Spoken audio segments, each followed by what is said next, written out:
미국은 클린 에너지인 수소의 보급을 확대할 계획을 가지고 있는데 이미 미국 캘리포니아에만 수소 스테이션이 40여 개가 운영 중입니다. 그래서 미국 정부는 2030년까지 수소 충전소 1000개를 구축할 계획을 가지고 있습니다. 안녕하세요. 미소일기 소시민입니다. 오늘은 2020년 7월 24일 금요일입니다. 주간 미국 경제 뉴스를 시작하도록 하겠습니다. 이번 주 주식시장은 크게 하락세로 마감했습니다. 다우존스 산업지수는 마이너스 0.7%, S&P 500은 마이너스 0.6%, 기술주 중심의 나스닥 지수는 마이너스 0.9% 하락했습니다. 이번 주 주요 뉴스입니다.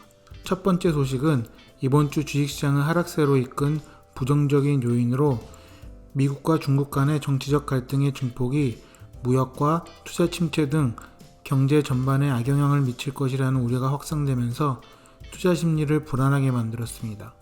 22일 미국 샌프란시스코 주재 중국 영사관에 중국인 군사연구원을 응립하고 미국 당국이 이들을 체포하면서 긴장이 고조되고 있기 때문입니다. 또한 지난 21일 텍사스 휴스턴 소재 중국 총영사관을 폐쇄하라는 명령을 내린 데 대한 보복으로 중국 스완성 청두에 있는 미국 총영사관을 폐지하라고 중국에서 통보했기 때문입니다.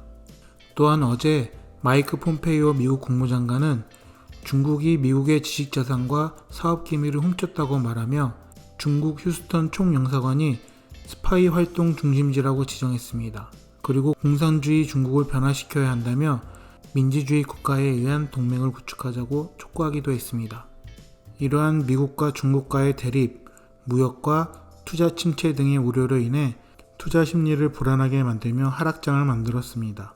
최근 높은 성장세를 보이던 IT 기업의 주가가 조정되면서 다시 한번 시장 하락을 대비해야 한다는 목소리들이 나오고 있습니다. 저와 같은 장기 투자를 하고 계시는 분들에게는 좋은 박앤세일 시장이 되기 때문에 미리 준비하시면 좋을 것 같습니다. 두 번째 소식입니다. 계속되고 있는 IT 기업의 실적 보고입니다. 오늘은 인텔이 올 시장 전망치를 크게 웃도는 2, 4분기 실적을 내놓았습니다. 그러나 이러한 실적에도 불구하고 차세대 반도체 출시 지연과 모바일 프로세서 부분의 부진, 10나노 미세 공정 기술 개발에서 삼성전자와 TSMC의 주도권을 빼앗긴 상황에 주가는 더욱 하락하였습니다.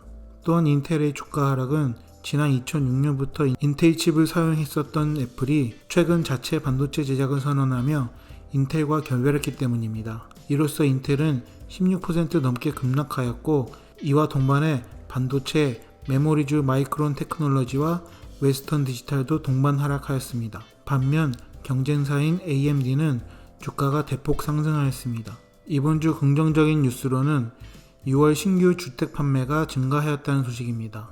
지난달 미국 신규 판매가 신종 코로나 바이러스 감염증 팬데믹 이전 수준으로 회복했습니다. 모기지가 사상 최저 수준으로 내려오면서 주택 구매 수요가 꾸준히 유입되고 있기 때문입니다. 미 상무부는 오늘 6월 신규 주택 판매가 연율 기준으로 한 달 전보다 13.8% 증가한 77만 6천 건이라고 밝혔습니다. 이는 팬데믹 이전 수준인 1월 77만 4천 건보다 많습니다. 그 이유는 모기지 금리가 초저금리로 지지되고 있기 때문입니다. 모기지 금리가 떨어지면서 잠재 주택 구매자들의 구매력을 올린 것으로 분석됩니다.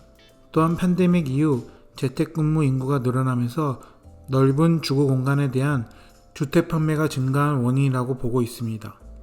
이 소식은 미국 경기 활성화에 좋은 신호로 보여집니다. 두 번째는 니콜라 소식입니다. 요즘 미국과 한국 모두 수소트럭 업체인 니콜라에 대한 투자자 반응이 뜨겁습니다. 올해에만 주가가 257% 폭등한 전기차 업체 테슬라처럼 니콜라가 제2의 테슬라, 수소차계의 테슬라가 될 것이라는 기대감 때문입니다. 미국 애널리스트들도 니콜라 기업 분석을 시작하며 주목하고 있지만 투자 의견은 아직까지 보수적인 편으로 보고 있습니다. 왜냐하면 아직까지 수소트럭 생산이나 판매가 이루어지지 않고 있기 때문입니다. 니콜라 수소트럭은 2021년 하반기 테스트 생산을 하고 2023년 하반기 초에 생산에 들어갈 예정입니다. 그러면 2023년에서야 회사의 매출이 발생한다는 뜻이기 때문에 기업의 분석이 불가능합니다. 또한 대량 생산에는 더 오랜 시간이 필요하기 때문에 이러한 불확실한 요소들로 인하여 오늘 마이너스 11.84%의 주가 하락이 있었습니다. 니콜라는 6월 9일 나스닥 첫 상장날 79불 73전까지 치솟았다가 최근 29불까지 내려왔습니다. 사업의 불확실성으로 인하여 수소트럭이 생산되어 판매될 때까지는 계속해서 상승과 하락을 반복할 것으로 보입니다.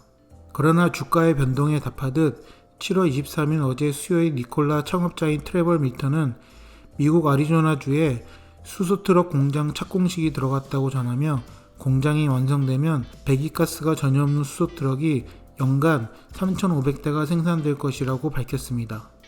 또한 니콜라 사업의 포트폴리오를 보면 트럭 판매뿐만 아니라 수소 스테이션도 건설할 계획을 가지고 있습니다. 미국은 클린 에너지인 수소의 보급을 확대할 계획을 가지고 있는데 이미 미국 캘리포니아에만 수소 스테이션이 40여 개가 운영 중입니다. 이것은 세계에서 가장 많은 숫자입니다. 그래서 미국 정부는 2030년까지 수소 충전소 1000개를 구축할 계획을 가지고 있습니다. 이 중 니콜라가 먼저 16개의 수소 충전소를 구축하고 앞으로 700개 이상 수소 충전소를 건설할 계획이라고 밝혔습니다. 그래서 니콜라 투자자분들은 장기적인 안목을 가지고 미래 에너지 사업에 투자한다고 생각하시고 주가 조정이 올 때마다 꾸준히 매수하셔도 좋을 것 같습니다. 마지막으로 최근 기술주와 미국 증시 하락은 이번 주에 끝나는 실업수당으로 인해 그동안 투자했던 주식의 차익 실현을 위한 매도로 보시는 분들이 많습니다. 그래서 앞으로 나올 실업수당 연장과 결과에 따라 주가에 많은 영향을 끼칠 것으로 예상됩니다. 오늘 준비한 소식은 여기까지입니다. 앞으로 더 빠른 미국 소식을 전해드리며 여러분 투자에 도움이 되도록 하겠습니다. 소시민이 경제적 자유를 얻는 그날까지 여러분들과 함께 하겠습니다. 오늘 영상 도움이 되셨다면 좋아요와 구독 부탁드립니다. See you!